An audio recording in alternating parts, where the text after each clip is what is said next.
Well, thank you. Hi, everybody. Welcome. Thanks so much for being here tonight. We're really excited for this discussion with our guests on commissioning the collaborative process.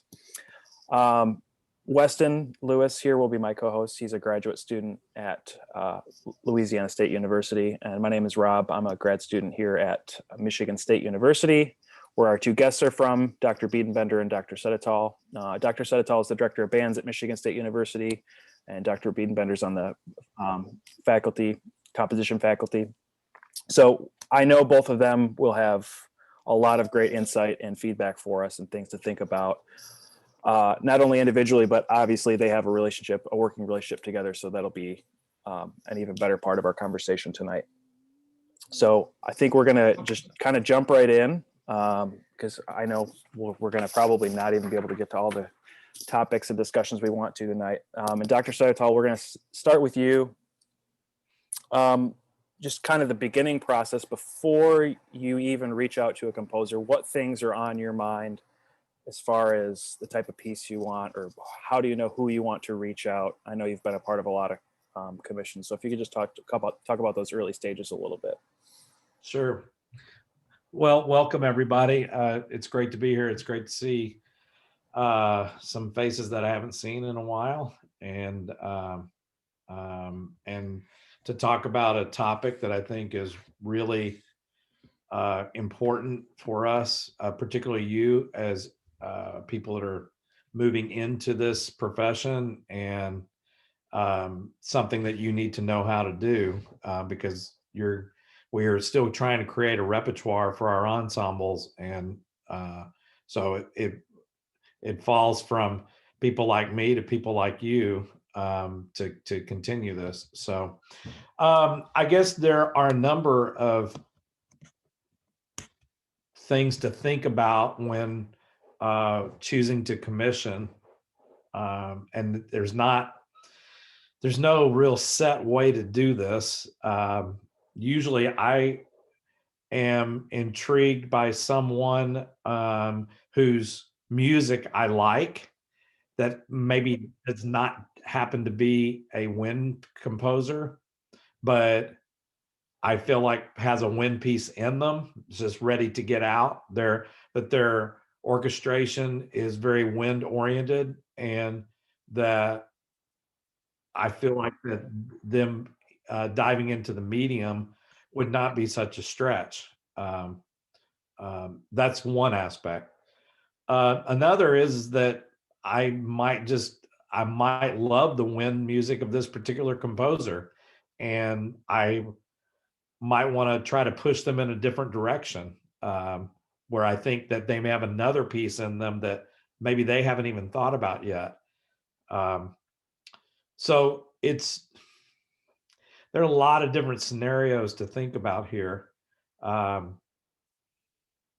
If you're thinking of a young composer, where it's somebody that's, trying to make their mark and trying to convince them that the wind area is a great way to do that, because if you write a really great piece, you're going to get multiple performances of a work, because we're so good about sharing this, what we know, through the band community. Whereas if you might write an orchestra piece, you might get one performance and then it goes on a shelf and never to be heard from again, because I guarantee you every composer's got one or two or 10 of those. But if you can hit it big with a band piece, then your name will spread quickly, and it might not be the piece that you thought would actually get all the attention, but it will lead to more things. I'm sure Dr. Biedenbender will. I mean, I'm positive that's happened to him, along with many other, the most famous of quote unquote band composers. By the way, people don't like that term, band composer. They're just composers that happen to write for winds and other things. So, but that's my take on it. And there's just no set prescribed way. If I could get a piece from John Corigliano, I would go get a piece from John Corigliano. Not for the same reason that I would commission Tyler Grant. it would be completely different situation. Both have merit to them. It's just a different, there are different scenarios to looking at different people. I'm going to jump in here. Dr. Biedenbender, when you're offered a commission, what kind of things do you look for or consider before you accept or decline one? If I can, I promise I will answer that question, but I just want to piggyback a little bit on what Dr. Sedatole said. I know there's a lot of conductors here, and I try to say this as often as I can. You have an amazing opportunity to kind of look at the repertoire, like from zoomed out, and sort of say, like, this is what I think we need. We need a diversity of voices. We need repertoire that does this. We need repertoire for a certain difficulty level or for a certain instrumentation. You can kind of look at where the holes are, where you want repertoire to be, and you can build it. Like, you have a lot of power. And I know sometimes, like, money and things, and we'll get to some of that, but the reason I write for wind ensemble is because people ask me to. And then when I write it, they play the heck out of it, and they play it often. And so I love working with people. I love working with people that trust me, that I can trust, and a lot of other composers do too. So you have this amazing opportunity to look at the spots where you want more repertoire from certain voices or whatever, and build it and make it, which is really cool. So just kind of echoing what Dr. Sedatole was saying about what you look for. Everybody has probably something a little different in mind, and that's cool. You've got this great opportunity. Okay, so when I'm offered a commission, what kind of things do I look for or consider? A couple of things. One is I want to trust a collaborator. I want to trust that they're really interested in my work, and this isn't a requisite, but if someone has performed my work in the past, I'm much more likely to write a new piece for them. Because for me, the most critical thing about writing a piece for really anyone is I'm writing for people, not just instruments. I'm writing for conductors and performers, and I want to get to know you all. I want to know what interests you, what kind of music you love, what are the things we can make together, what are the sounds we can make together. And so building trust is a really critical thing. It sounds silly, but there's just a certain degree to which I want to know that you like me and my music, and that that when I give you something that's my best work, and I'm in that really vulnerable spot, that you're going to believe in it and you're going to bring everything you've got to it. So that's kind of first and foremost. The other thing, and this is just sort of my personal take, I always try to mention that I don't speak on behalf of all composers. Everybody's going to have a different take, but I really like writing different kinds of music, different mediums, chamber music, choral music. I've written stuff with electronics. And so for me, I am looking to cultivate different kinds of projects. If I just wrote a piece, for band, and it's a 5-minute long concert opener or something, I may not want to write another one right after that. I may want to write another one right after that. But for me, there's just a degree to which I'm looking to, it's like a puzzle. It's like I'm looking sometimes to write a piece that I'm kind of feeling like writing in that moment, which is not always possible. Sometimes I just write because an opportunity came my way. But if I can, I'm always looking to try to, I feel like I've got a certain kind of piece in me, and somebody comes along and asks me to write that certain kind of piece. It's great, and I'm up for it. So hopefully that gives you a couple of ideas about what I'm looking for. Yeah. Can I just add one thing to that? Absolutely. The finding composers that write in a wide variety of genre should be really important to you, because that means that they're bringing a lot of different voices to whatever project they're entering in with you, particularly chamber music. I think a composer is most creative in the chamber music realm. That seems like opposite, because it seems like they might have fewer choices, but I really think they have maybe more choices and less restrictions. And so trying to find someone like that that's got those kind of skills, even if they're going to write a concert band piece for you, I think you're going to get those elements as part of the piece. So I'd keep that in mind. Ditto. Yeah. Like it's hard to hide behind anything in chamber music. I feel like, yeah, if you're looking for like depth in composers, I feel like finding folks that can do other things, that's really good advice. Finding folks that write chamber music and choral music and just other kinds of mediums is a good thing. Not always the case, but it's a good thing to look for. Great. Before we get any further into the creative process and start asking those questions, contracts. So people that have not dealt with commissions or consortiums in the past have no idea where to begin with this.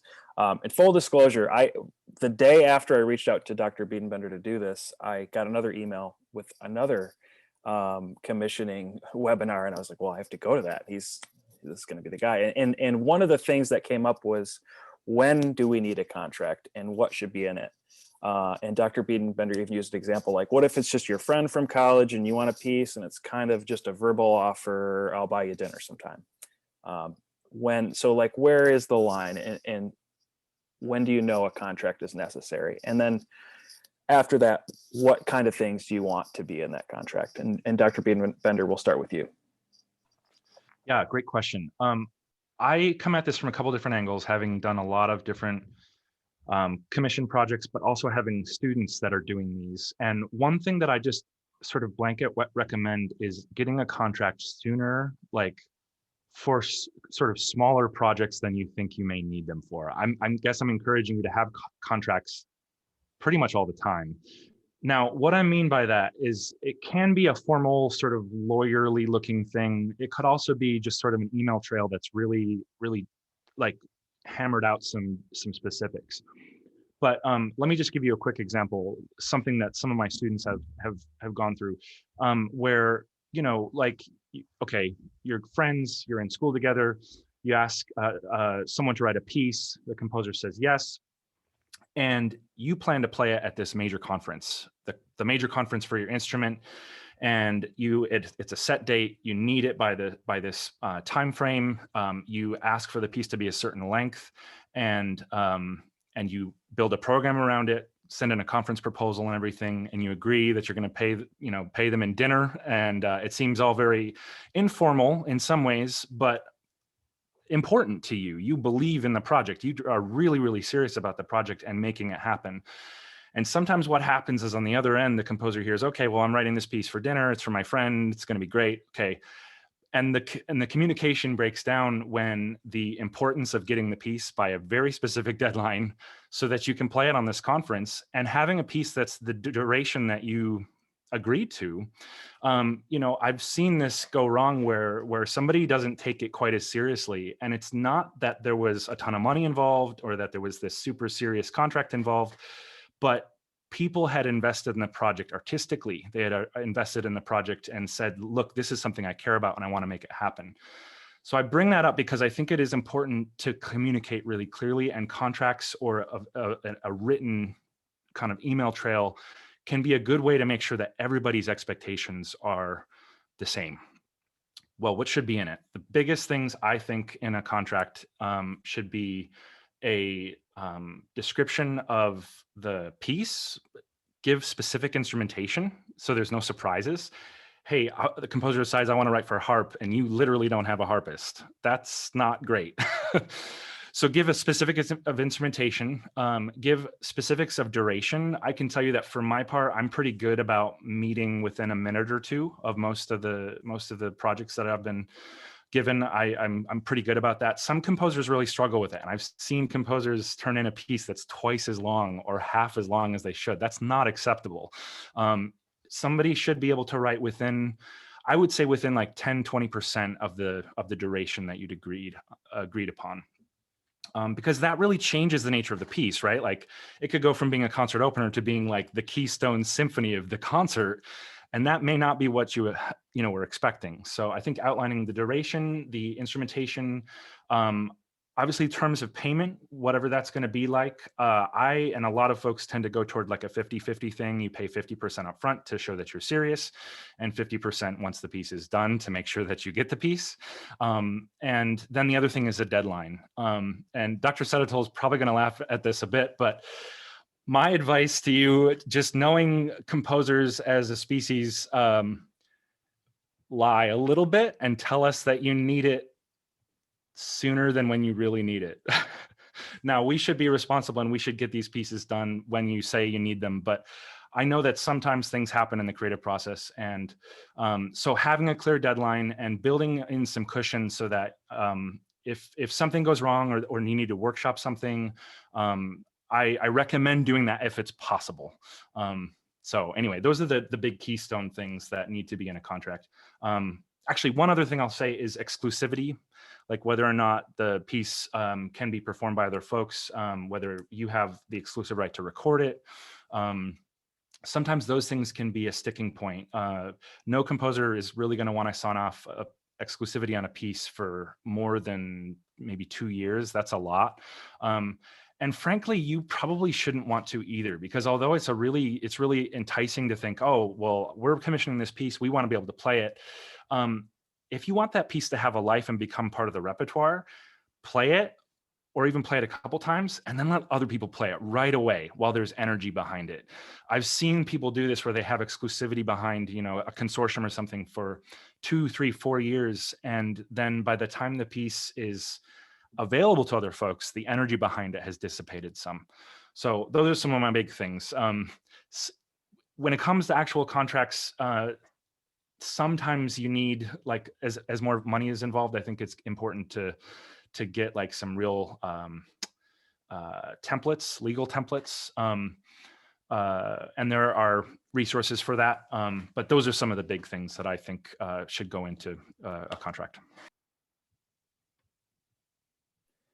Yeah, you touched on, I had follow-ups in case you didn't touch maybe a couple things, but Dr. Sedatole, is there anything in there you wanted to follow up on specifically? Well, maybe a few things.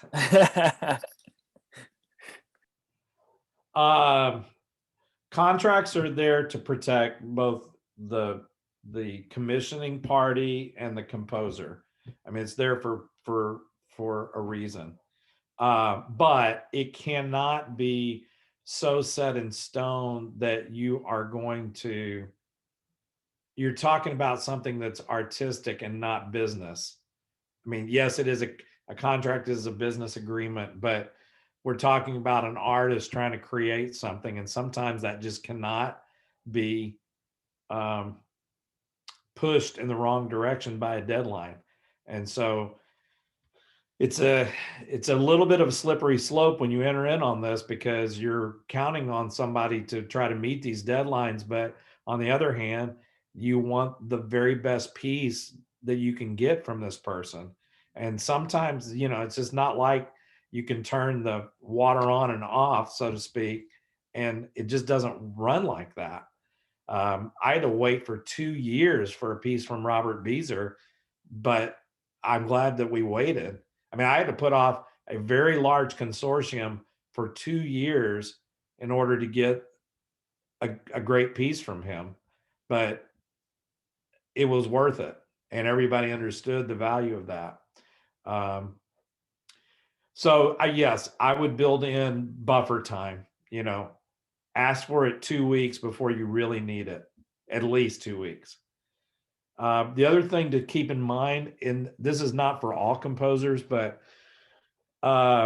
you need to make sure in the contract, does that include the copying of parts and the assembly of scores and all that? Because that can be an extra, depending on the length of the piece and what the commissioning fee is. You're talking up to another five grand on that in some cases. And so that needs to be negotiated with the composer. It's like, is this fee going to include this, or does that need to be on top of what your fee is? Some people that do PDFs and that kind of thing, that they're not delivering, a hard copy, then that tends to go away a bit. But it is something that needs to be in the contract, because particularly as you get into this and are going to be commissioning larger pieces, that which mean more money involved. Those particulars are really important. So Just one quick follow-up on that. I find a lot with younger composers, they're used to doing the copy work themselves and everything. They're often not thinking about how much time it takes. And a lot of the assumption, I think, behind like older composers or composers with major publishers is that fee it has to be negotiated, because it can be, as Dr. Sedatole said, thousands of dollars. One thing I know we're going to talk about consortiums, just my own experience, my very first consortium, I did not think about that at all. And I had to print off 10 or 15 sets of parts. And it was not only a lot of money, but it was a lot of time. Consortiums multiply the cost of and the time of those things. And I regretted it. So if you're commissioning a single piece, one set of parts may not be that bad, but as soon as you get a consortium involved, that multiplies it by whatever order of, So we've kind of mentioned consortiums here and there. We're going into it. I'm going to throw it to Dr. Sedatole really quick. Could you briefly explain what a consortium is and what goes into it, in case anyone's unaware? And then, in your opinion, what are some pros and cons with consortiums or any type of group commission? Sure. Well, a consortium is when there is a group of either universities or different entities that come together to put a certain amount of money into the project in order to create a piece. It's a good way to get a bigger piece of music. If you're looking for, a large symphony or something like that, a consortium is a way to do that, where the cost for one school could be humongous, but if you spread it out, let's say it's $35,000 commission, but you spread it out over, 10 or 12 universities, then that obviously lowers the cost by quite a bit, and you can get a buy-in for much less than, the upfront money. It's also a way for young people that don't have a lot of money to get a piece by, okay, you might not have $1,000, but can your university put in $500, and we'll get 10 schools to do 500 or something like that, and get a, now that usually means I hate to say, well, let's just say a younger composer. That's usually how that'll work. An older person is going to want bigger money because they deserve it. They've got a bigger experience and more. So you just got to think about those things. The one of the beauties of a consortium is that it creates a lot of performances. You get a very quick hit on a piece because usually, depending on when the premiere is, if the premiere is at the beginning of a year, then you're probably going to get an entire year's worth, an academic year's worth of performances that people know in time. If a premiere occurs in the spring, it's usually not going to it'll get the next year, not the current year. So that's all good.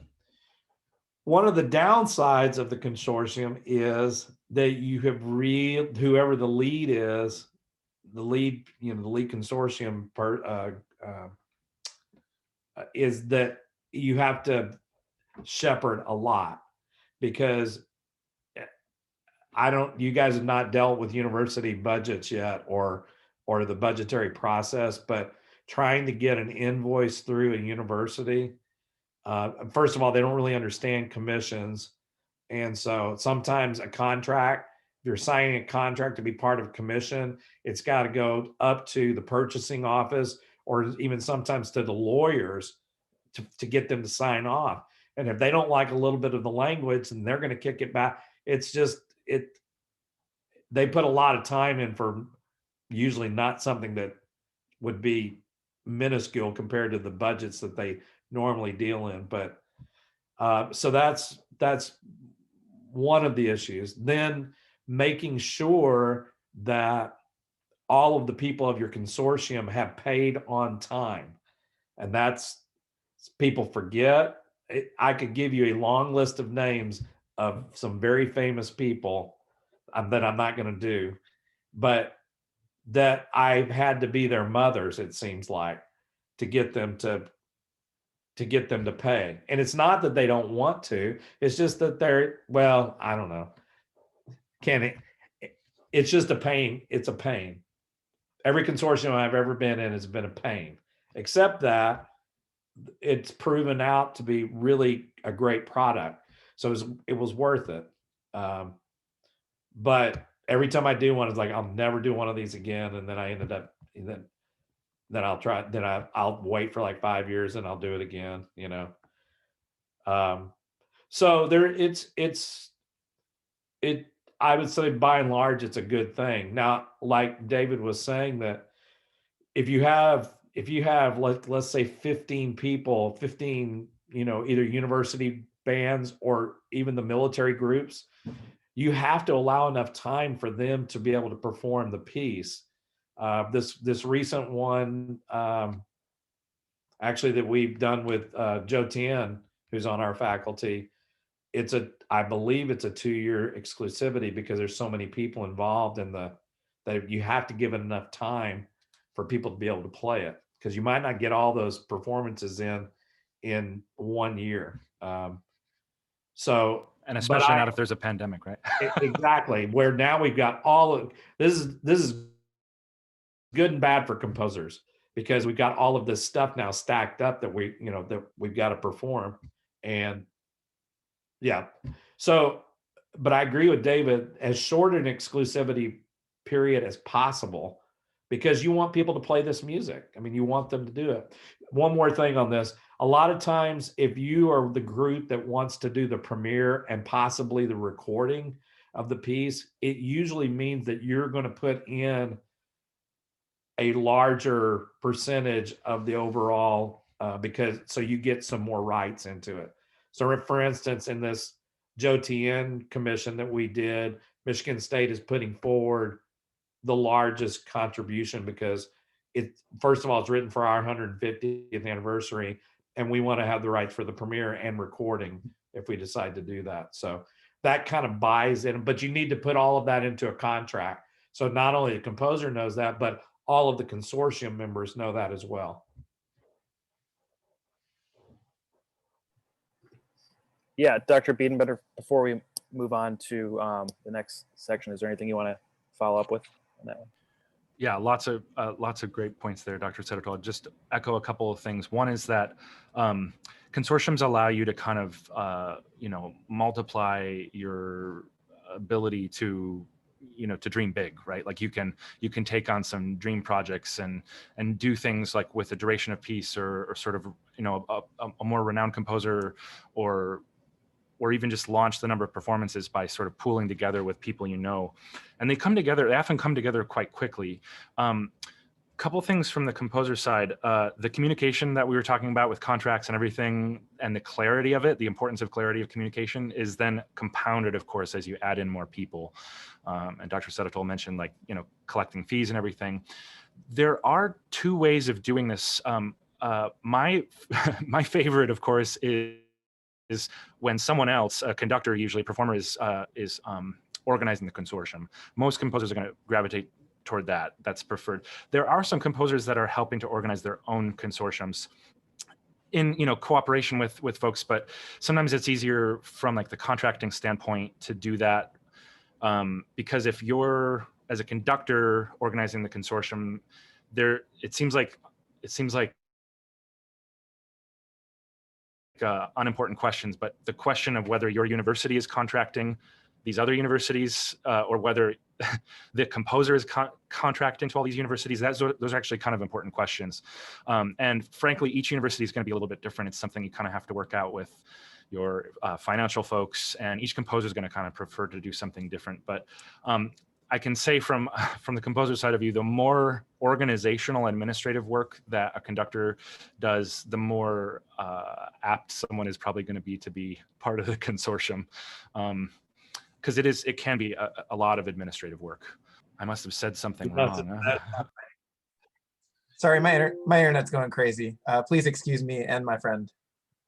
You got flagged, David. So Sorry, I didn't know that was controversial, but I'm trying to think of anything else big with consortiums. I've got a couple more things. Okay, yeah. Okay, so the whole about collecting money, particularly if the composer that you happen to be commissioning works at the same university that you do, it's really hard for a university to pay a faculty member outside of what they make as a salary. I mean, on top of, so for me to pay David Biedenbender from a Michigan State account would be difficult to do. So what happens is that we're fortunate that we have CBDNA, that CBDNA will serve as kind of the banker, if you will, for consortiums. So in order to pay one of our faculty composers, we pay our portion into CBDNA, and then CBDNA cuts a check back to whatever composer. It's good to keep the money, I think, out of your accounts, because that's where fishy stuff can start happening. And it's better for somebody else to be. What you mean by that is, like, frankly, it's good for you not to collect all the money from the other folks, keep it in your account. Gotcha. Exactly. Yeah. It's better for them to be invoiced by CBDNA for this commission. They get a list of names that come from the lead consortium person or group. You should invoice these people. And what that means is that CBDNA sends you a blanket form, a blanket invoice, and you fill in all the stuff and you send the invoices, and then they send them back to CBDNA. They collect the money. They get a copy of the contract, so they know when a check needs to go out to the composer at what time. It's just a nice service from CBDNA. Here's one of the real values for composers and consortiums.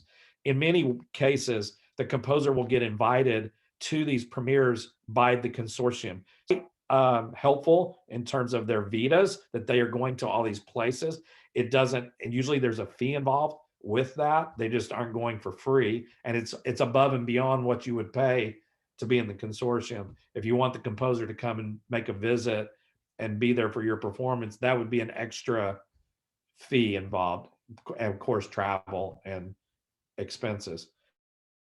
So it's actually quite good for the composers. I mean, there are a lot of composers that have done really well doing this, and it's an added benefit, but I mean, it's completely worth it because of the experience of the ensemble and having the composer there. There's nothing like that. So, but that is a advantage of consortiums for the composer.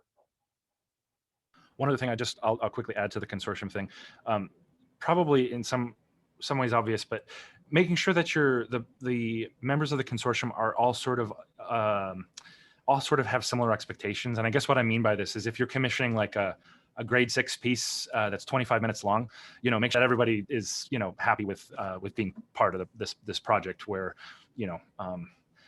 so they can all play it. Right.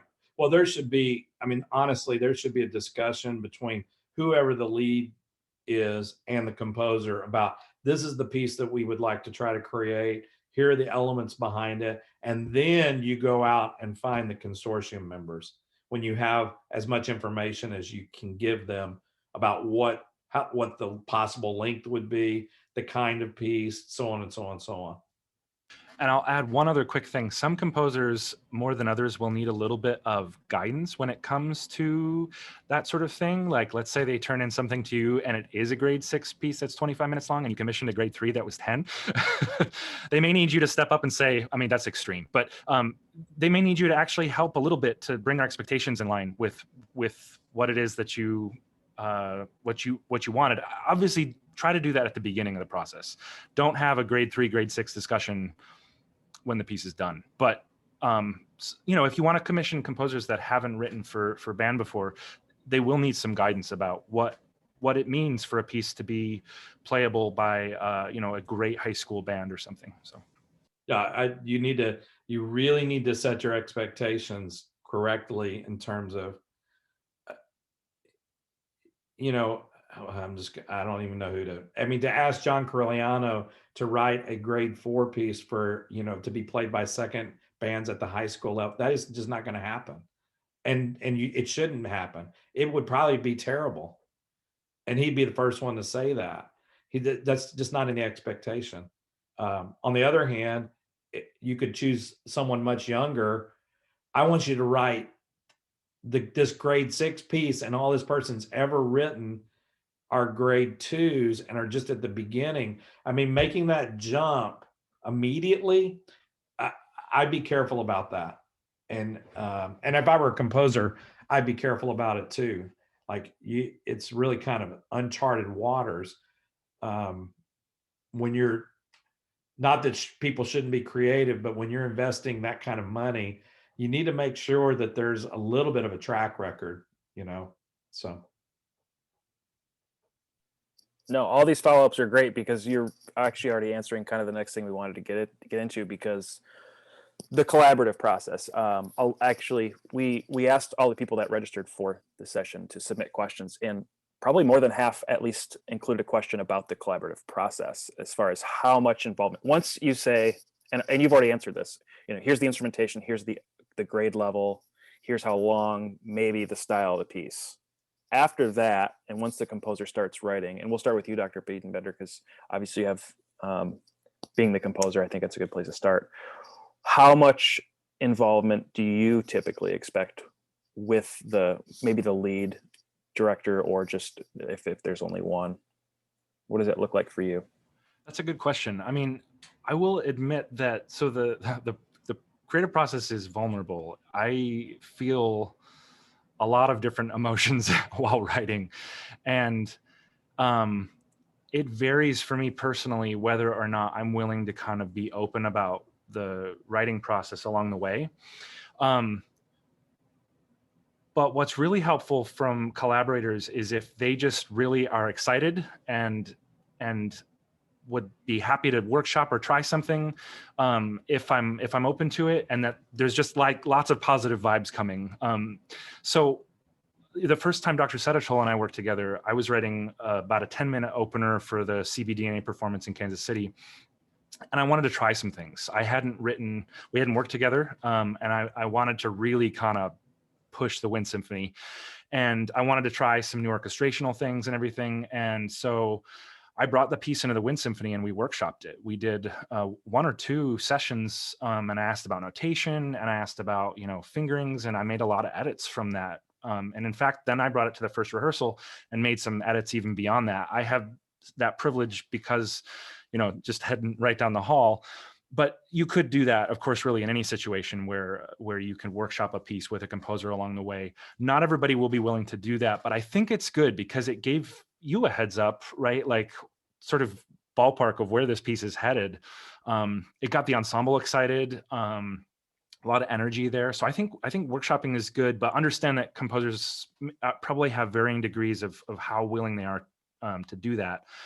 I have also, I wrote a piece for, it was a consortium, but the lead was East Lansing High School here, in just a couple miles away. And I wanted to incorporate improvisation. And so I went in and worked with the band 3 or 4 times and actually had them improvising. And I was recording them and incorporating some of the improvisation they were doing into the piece. And so it was really collaborative in that sense. And not every piece is quite that involved. I mean, I wrote a piece called Unquiet Hours where I went into my cave for, 3 months and then the piece was done.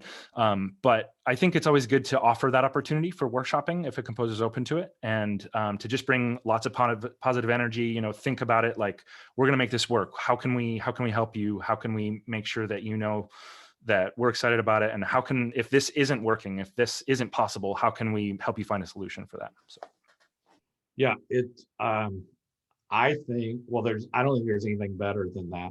I mean, that process is it's so rewarding as a conductor for sure, but it really gets the ensemble invested in the piece. If the composer is sitting there talking to the sections about how does this work, you know, or can we try this, as long as it's not too overbearing, meaning like it feels like the composer's not really written the piece yet and that they're trying to still figure it out and it's kind of a waste of the time for the ensemble. I've had that as well with some pretty major composers that, oh, you haven't invested the time yet and you're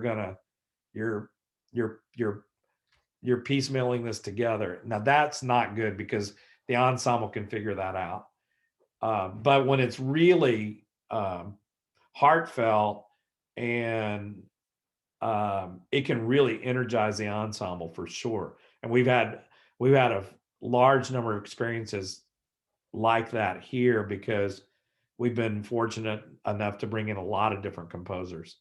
And obviously all three of our acoustic composers for sure have been in. And there's just, I would highly recommend jumping right into that. It's one of the best things we can do in terms of collaboration, and it makes the experience for the students that much more meaningful. You also might be surprised how intimidated some composers, even really big name composers, are, how intimidated they are by band. The orchestra in composition pedagogy is kind of thought of as the sort of, you know, pinnacle, the greatest color palette.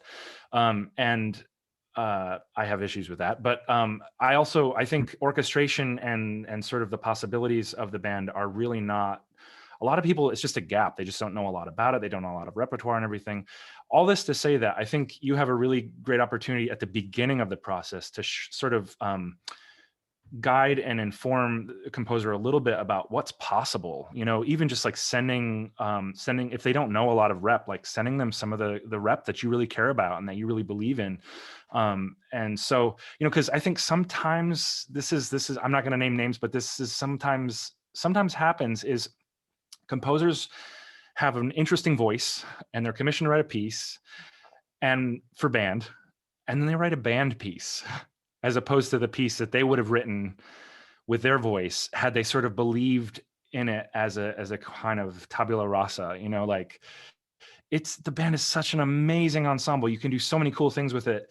And I think it's really cool when conductors commission composers to write, you know, something totally new, something that hasn't been done before, you know, or at least that's kind of the dream. And it's a bummer when somebody sort of like, you know, thinks, okay, well, band is a style and not a medium. And I think sometimes you have an opportunity to sort of guide a composer away from that pitfall. That's a great point. And I've had to do that on several occasions where the composer was going completely down the wrong road and trying to rewrite what they heard band sound like, because from this other band composer, I'm like, no, don't do that. That's not, we've got those pieces.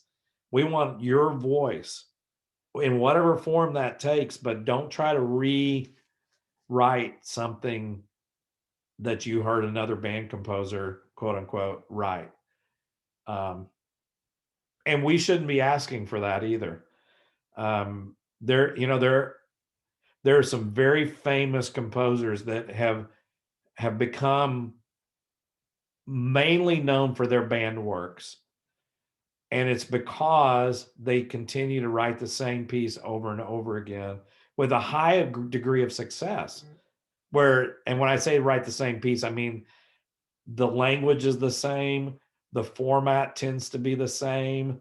It's just the melody might be a little bit different, but otherwise it kind of, and I'm not even talking about formulaic music. That's not, in a sense, I guess I am, but at a much higher level than what that connotation brings. But I wouldn't commission those people anymore if they're going to continue to write the same piece over and over, because it's going to get written anyway.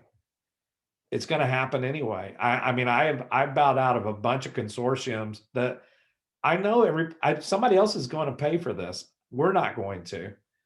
I want to pay for stuff that is cutting edge and new, and, you know, and maybe it doesn't work. I don't know. Maybe it's not. not every single one of these is a home run. And that, I don't know where your questions, I'm just going to go ahead and throw this in. When you start into the commissioning roulette wheel, if you will, it's a game of chance, and you may not get what you think you're going to get, and that's okay. That's part of the process. And it's not okay to reject something because you don't, quote unquote, like it, because it doesn't sound like the thing that you thought it's just not. When you enter in, you're asking, like David said, you're asking a composer to be as vulnerable as they possibly can be, and to write what's inside creatively. And that might not be the last thing that I hope it's not the last thing they just composed. Unfortunately, there are a lot of people that do commission that want that same thing again. You know, we'd love for you to write another overture to Candide. We want that. Can you do that? Well, no, if I were a composer, I'm like, well, I might say for a certain amount of money, I would do that. But, but that's not, that piece has already been written. And it's not, I know there are other people that would disagree with me, and that it's totally okay to do that. And that's fine. They can commission as they like. I'm just telling you that I think it needs to be the most genuine and creative and vulnerable as it possibly can be. Now, that doesn't mean that you can't set some parameters about the kind of piece that you're looking for, whether it be an opener or a closer, or this is going to be, we would like some kind of slow piece. Those are reasonable. But when we got cyclotron from David to open up our CVD&A concert, I certainly didn't go and ask him, like, I want you to use the biggest Mahler hammer you ever, could imagine. And I want this thing. I didn't say all that stuff. That's just what happened, and it was cool. And it was a different piece for David. I mean, it was something he'd not written before, and that was all great. So it's a very worthwhile thing to do. And creatively, I don't think it doesn't get any better than this. So I'm going to kind of ask two questions, and I think they're both maybe the same. First, what was one thing you wish you had known when you did your first commission, either as a conductor or a composer? And in part of that too, a lot of people on this webinar and out, especially in K-12 education, it doesn't seem, and maybe it is, but it doesn't seem as accessible to go out and commission a composer to do a work. So what are some things we can maybe break down those barriers to get more accessibility, or to just get more people to do it, or to learn about commissioning? Dr. Biedenbender, if you want to start. Yeah, I don't know. First commission, things I wish I knew.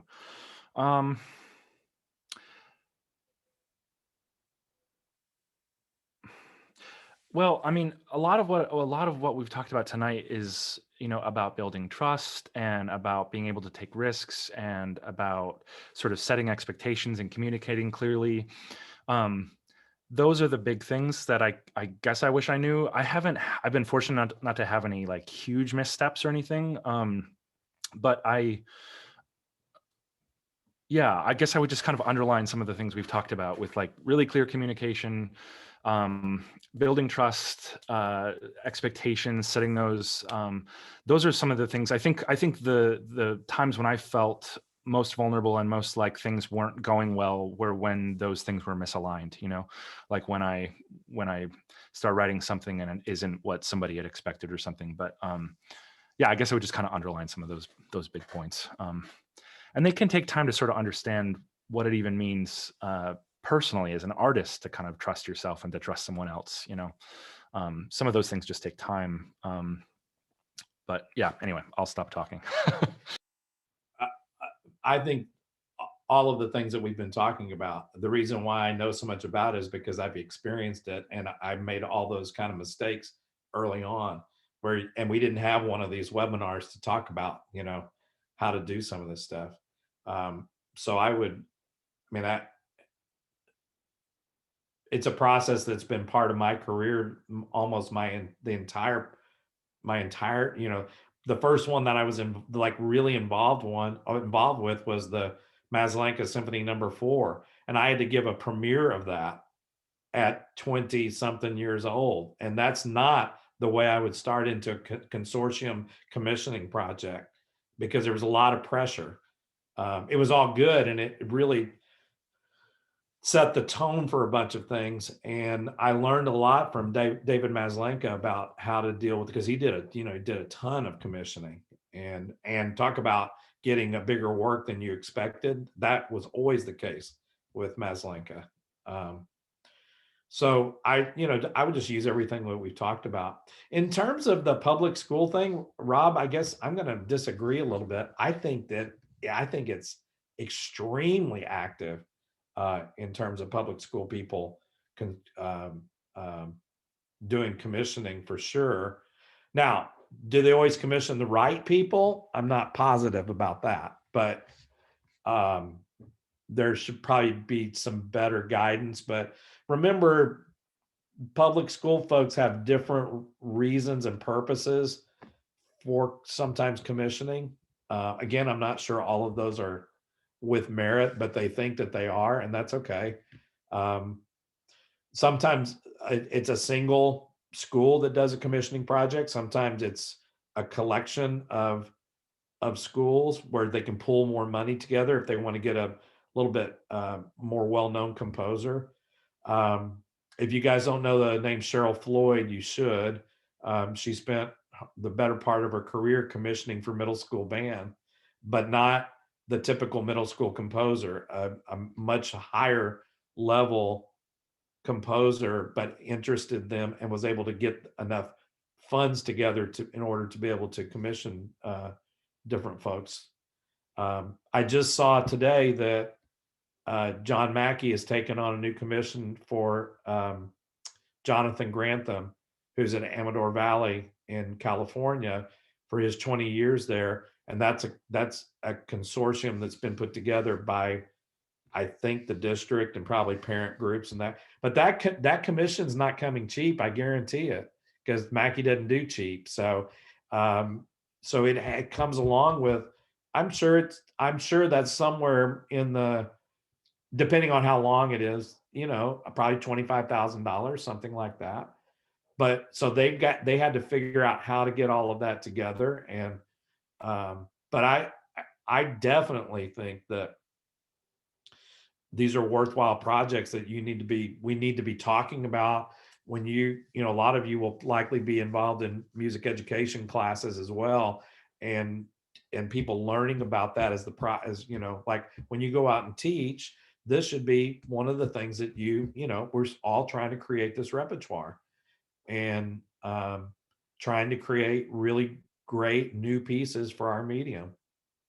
And at that level too, I think it's important to find somebody that's a great orchestrator and understands the creative process of that, because that's the mark of great music, I think, is orchestration and development. Those are the two things, which we all know that the lower level pieces tend to not have as well done. So that's what I would be seeking out if you want to try to improve that repertoire. That's a long-winded answer. I'm sorry. Can I jump in with just a couple of quick things on that? Sorry, Weston, you've got more questions? Okay. A couple of things. I don't want to put too fine a point on this because I think it's important for composers to have high expectations of themselves, but commissioning is a process. The classical canon didn't just become this thing like in a year.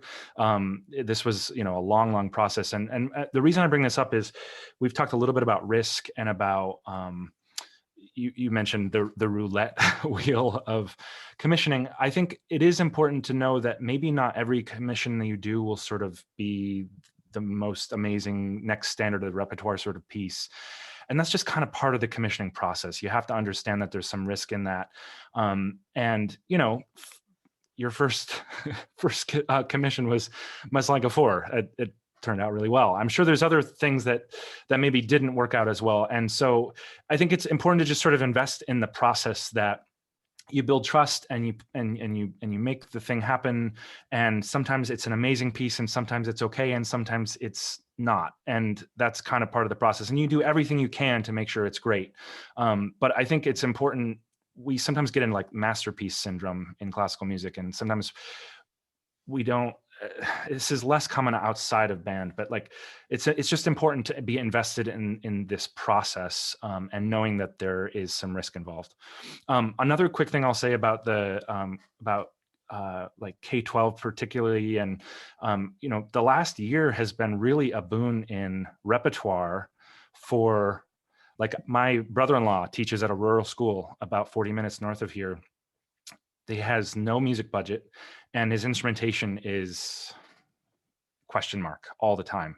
And a lot of the repertoire this year has been flex repertoire, and a lot of it he can play.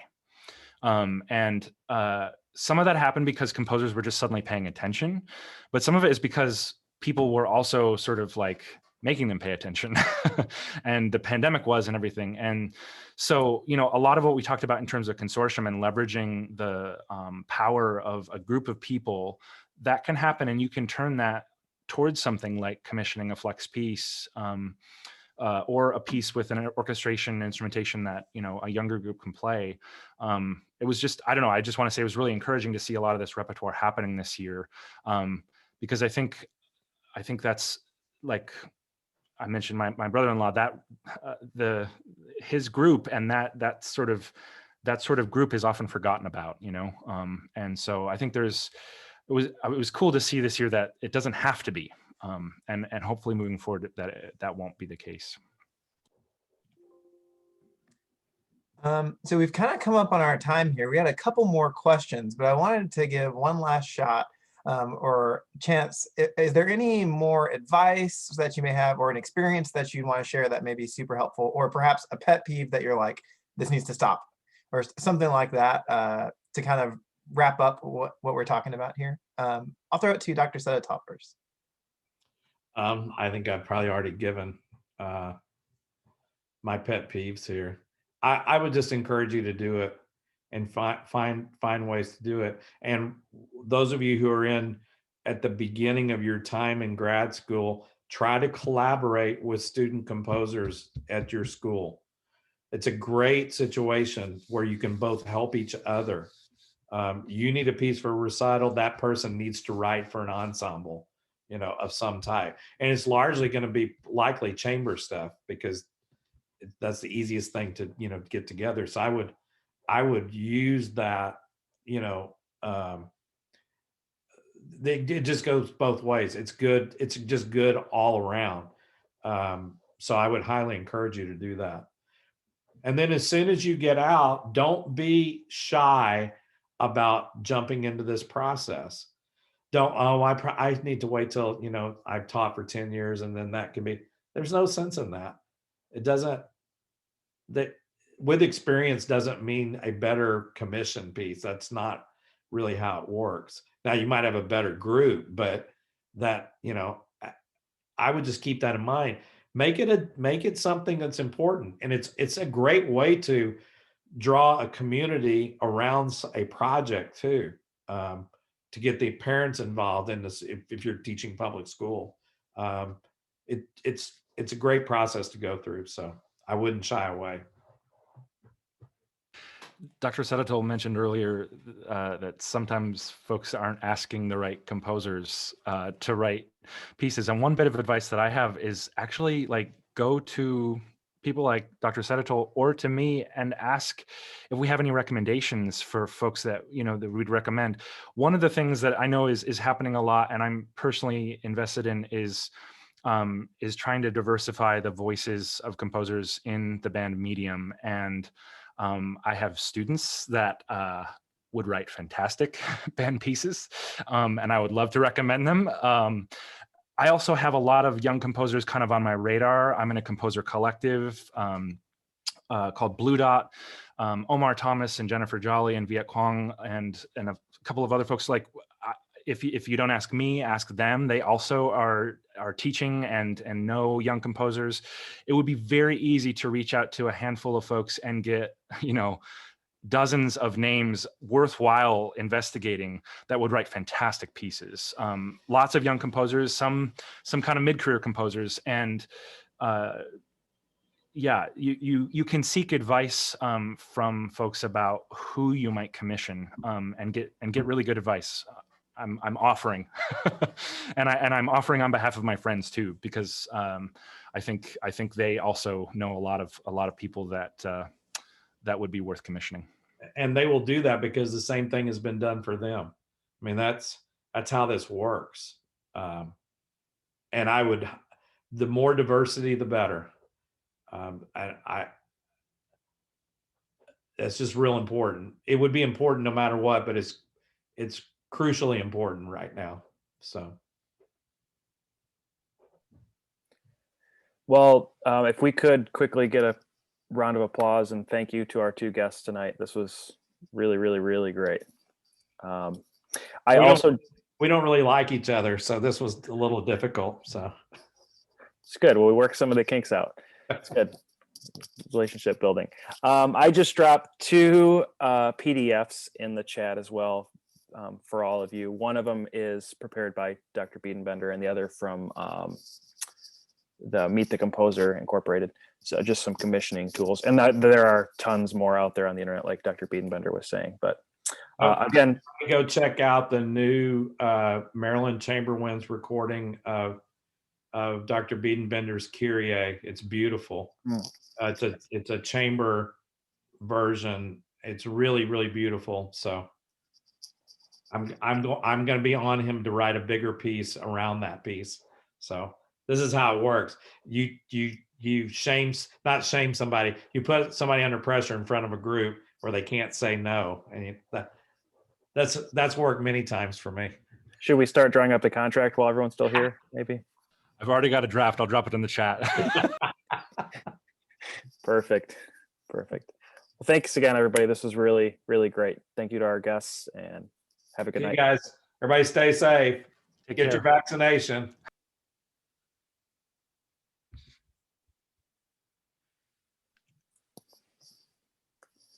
Thank you all again. No, it was fun. Yeah.